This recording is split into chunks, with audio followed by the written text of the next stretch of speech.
ভারী বর্ষণ আর পাহাড়ি ঢলে শেরপুর হবিগঞ্জ কিশোরগঞ্জে বন্যা পরিস্থিতির আরো অবনতি হয়েছে। তলিয়ে গেছে হাজার হাজার হেক্টর জমির ধান, পানিবন্দী রয়েছে লাখো মানুষ।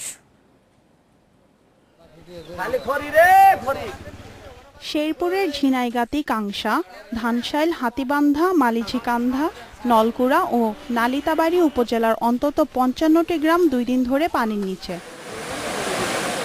প্রচণ্ড বৃষ্টি আর উজান থেকে নেমে আসা পানিতে রবিবার নতুন করে তলিয়ে গেছে নালিতাবাড়ীর জুগানিয়া ও কলসপাড় ইউনিয়নের ১৫টি গ্রাম।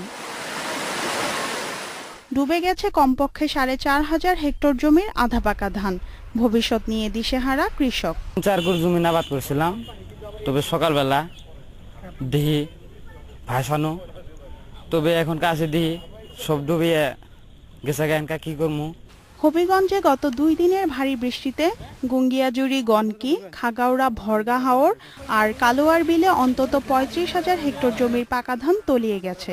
যেতে কিছু কমা গেছিল তো ওখানে একবার কাঁচা ধান সব লিয়ে দিতে গেছে, খামলো মিলতেছেন না, আমরা কবাইতেছি না, আমরা ধান বান যা আছে সব পানি তুলে দিতেছে, আমরা চলার কোন ক্ষতি নেই।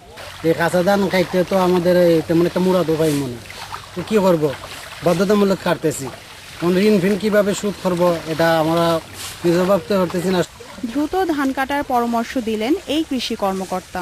আগামী ২৪ তারিখ পর্যন্ত একটা ভারী বৃষ্টিপাতের সম্ভাবনা রয়েছে, যা আমরা কৃষকদেরকে এ ব্যাপারে অবহিত করেছি, যাতে যাদের ধান কাটার মতো হয়েছে সেগুলো যেন তাড়াতাড়ি তারা কেটে ফেলে।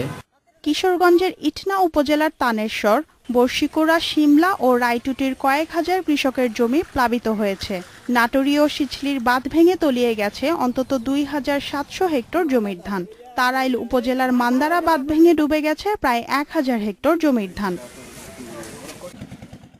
শানিলা সরকার, ইন্ডিপেন্ডেন্ট নিউজ ডেস্ক।